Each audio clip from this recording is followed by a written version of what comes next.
ኢትዮጵያ ነጻ የገበያ ስርዓትን በመጠቀሟ ሸማቹ ላይ ጫና እያሳደረ መሆኑን ባለሙያዎች ይናገራሉ። በዚህም መንግስት በገበያ ስርዓቱ ላይ ጣልቃ በመግባት የትርፍ ዕዳግ ሊያበጅለት እንደሚገባ ይመክራሉ። ነጋዴው ሸቀጣ ሸቀጥን ለገበያው ሲያቀርብ በፈለገበት ዋጋ ለሸማቹ ማቅረቡ ማህበረሰቡን እያማረረ መሆኑን የኢትዮጵያ የሸማቾች መብት ተቆርቋሪ ድርጅት ተናግሯል። በገበያው ላይ የትርፍ ዕዳግ አለመኖሩ ሸማቹ ላልተገባ የዋጋ ጭማሪ እየተዳረገ ነው ያሉት የኢትዮጵያ የሸማቾች መብት ተቆርቋሪ ድርጅት መስራች ና ዳይሬክተር አቶ ቁምላቸው አበበ መንግስት ጣልቃ በመግባት የትርፍ ዕዳግ ማበጀት ይኖርበታል ይላሉ። በኢትዮጵያ እንደ ልምድ ያዝነው አንድ ሸቀጥ በተለየ ሁኔታ ዋጋው ሲኖር ብቻ ነው ትኩረት የሚሰጠው። ይህ ደግሞ ትክክል የሆነ አሰራር ስርዓት አይደለም ተብሏል። የኢትዮጵያን የገበያ ስርዓት ከችግር አላቆ ዘላቂ መፍትሄ ለመስጠት ካስፈለገ ነጻ ገበያ ነው ተብሎ መተው የለበትም ሲሉም ያስረዳሉ። በየትኛውም ዓለም ነጻ ገበያ የለም። መንግስት ጣልቃ ይገባል፣ የዋጋ ጣሪያ ያስቀምጣል። ምክንያቱም ነጻ ገበያ ተብሎ ቢለቀቅ አይደለም በእኛ ሀገር፣ በአውሮፓ በአሜሪካ በሸማቹ ላይ ከፍተኛ የሆነ ችግር ያስከትላል። ፖለቲካል ኢኮኖሚ መዛረፍ ያስከትላል። የሀብት ክፍፍሉ ደግሞ ፍትሃዊ እንዳይሆን ስለሚያደርግ መንግስት ሁልጊዜ ጣልቃ ይገባል። እኛ ሀገር ግን ይሄ የሆነ ባለመሆኑ መንግስት ጣልቃ እንዲገባ በነጻ ገበያ ስም አጉራ ዘለልነት የሚታይበትን ገበያ ጣልቃ በመግባት እንዲያስተካክለው ነው እየጠየቅን ያለነው። ኢትዮጵያ ነጻ የገበያ ስርዓትን በመጠቀሟ ሸማቹን እየፈተነው እንደሆነና መንግስት በገበያ ስርዓቱ ላይ ጣልቃ በመግባት የትርፍ ዕዳግ ሊያበጅለት እንደሚገባ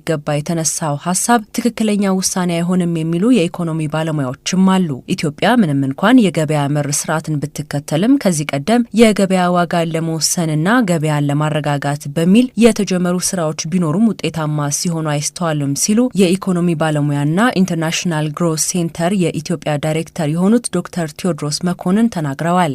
እኛ ገበያ መርም ከመረጥን ገበያው የታለመለትን ዓላማ እንዲመታ አላግባብ መበልጸግ እንዳይኖር የሚያስችሉ ተቋማትን እያጠናከርን ገበያውን ኮሬክት እያደረግን አሰራሩን ማስተካከል ነው የኛ ኃላፊነት የሚሆነው። አይ አይደለም ብለን ደግሞ እንደ ማህበረሰብ ከወሰንን የሚያዋጣን ስርዓት የሶሻሊዝም ነው ካል ደግሞ ሶሻሊዝም እንመርጠን ሶሻሊዝምን ጉዳቶች ደግሞ ሚቲጌት የሚያደርጉ ሜዥሮችን እየወሰድን መኖር ነው ያለብን ነው። ለማንኛውም ግን ዓለም በአጠቃላይ አሁን እየተመራች ያለችው አብዛኛው ገበያ ዶሚኔት የሚያደርግበት ዓለም ላይ ነው ያለነው እና ገበያ ዶሚኔት ካደረገ ደግሞ እኛም ራሳችንን አጠንክረንና አጎብዘን የሚያስፈልጉንን ተቋማት ገንብተን ተወዳዳሪ ሆነን ያን ተወዳዳሪነታችን ሊያስገኝልን የሚችለውን ጥቅም መጠቀም ነው ያለብን የሚል እምነት ነው ያለኝ እኔ እንጂ አንዳንድ ሰዎች የሚሉት ለምሳሌ ትርፍ ዕዳግን ሊሚት ማድረግ ምናምን ብዙ ጊዜ ተሞክሯል። አይደለም ትርፍ ዕዳግ የገበያ ዋጋን ለመወሰን በገበያ መርነን እያልን እንደገና የገበያ ዋጋ የዕቃ ዋጋዎችን ለመተመን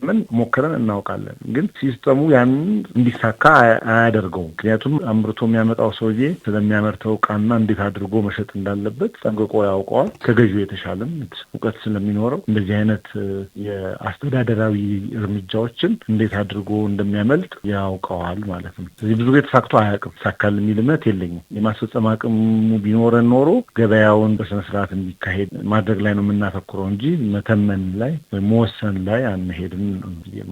የኢትዮጵያን የገበያ ስርዓት የሚያውኩ ችግሮችን በመለየት መፍትሄ መስጠት ላይ ቢሰራ መልካም እንደሚሆን የሚመክሩት የኢኮኖሚ ባለሙያው የምርት ክዘና፣ ህገወጥ ደላላ፣ የምርት እጥረትን ጨምሮ ሌሎችም ገበያውን የሚፈትኑት ናቸው ብለዋል። አቅርቦት ከፍላጎት ጋር አለመጣጣሙ በገበያው ላይ የዋጋ ንረት እንዲታይ ያደርገዋል ያሉት ዶክተር ቴዎድሮስ ምርትን ከአምራቹ ወደ ተጠቃሚው ለማድረስ በሚደረገው ሂደት በመሀል የሚገቡ ህገወጥ ደላሎች ሌላኛው ችግር እንደሆኑ ያነሳሉ።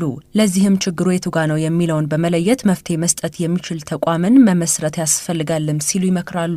ብዙ ሀገሮች ውስጥ ምን አይነት ነገር አለ? ውድድርን የሚያደናቅፍ ስራን የሚሰሩ አካላት በህግ የሚቋቋሙ ተቋማት ይኖራሉ። እነኛ ተቋማት ያ ነገር እንዳይፈጠር የራሳቸውን የሆነ ሚና ይጫወታሉ። ለምሳሌ ነጋዴዎች እርስ በርስ ተነጋግረው ዋጋ እንዳይተምኑ ያን የሚቆጣጠርም ተቋም ያስፈልገናል ብዬ አምናለሁ። ለምሳሌ በአሜሪካ ፌዴራል ትሬድ ኮሚሽን FTC የሚባል አለ። ያ ምን ያደርጋል? ድርጅቶች እርስ በርስ ተመሳጥረው ዋጋ እንዳያደርጉ የውድድሩን ብቻ ሁኔታ አደጋ ላይ የሚጥሉ ነገሮች እንዳይኖሩ ሚና ይጫወታሉ። እነኛ አካላት ባይዘው እቃ አላግባብ አጠራቀማችሁ ብለው አይከሱም። ዋጋ ተመን ላይ በተመለከተ ነው ያለው።